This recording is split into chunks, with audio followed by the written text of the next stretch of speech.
Welcome to K7 news. నా పేరు కళ్యాణి. అందరికీ నమస్కారం అండి.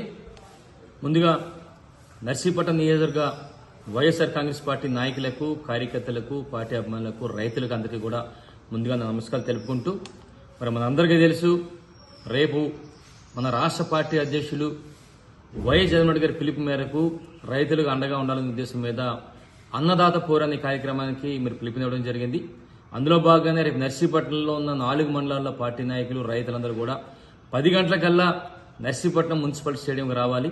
అక్కడి నుంచి మున్సిపల్ స్టేడియంలో ఉన్న మరి గాంధీ గారి విగ్రహానికి పూలమాలలు వేసి అక్కడ నివాళులు అర్పించి, అక్కడి నుంచి అభిస్ సెంటర్లో ఉన్న మరి డాక్టర్ బిఆర్ అంబేద్కర్ గారి యొక్క విగ్రహానికి కూడా పూలమాలలు వేసి నివాళులు అర్పించి, అక్కడి నుంచి మరి ఆర్డీఓస్ వరకు కూడా మనం వెళ్ళి మరి ఆర్డీఓ గారికి మరి వింతపత్రం ఇచ్చే కార్యక్రమం చేపడుతున్నాం కనుక మరి ఇప్పటికే మరి పార్టీ నాయకులు, ఇన్ఛార్జీలందరూ కూడా ప్రతి గ్రామం వెళ్లారు. మరొక్కసారి మీరందరూ కూడా వారితో మాట్లాడి మరి రేపు పెద్ద ఎత్తున మరి 4 మండలాల నుంచి కూడా వచ్చి ఆ కార్యక్రమం విజయవంతం చేస్తుగా కోరుకుంటూ నమస్కారాలు తెలుపుకుంటున్నాను. జై జగన్. నమస్కారం.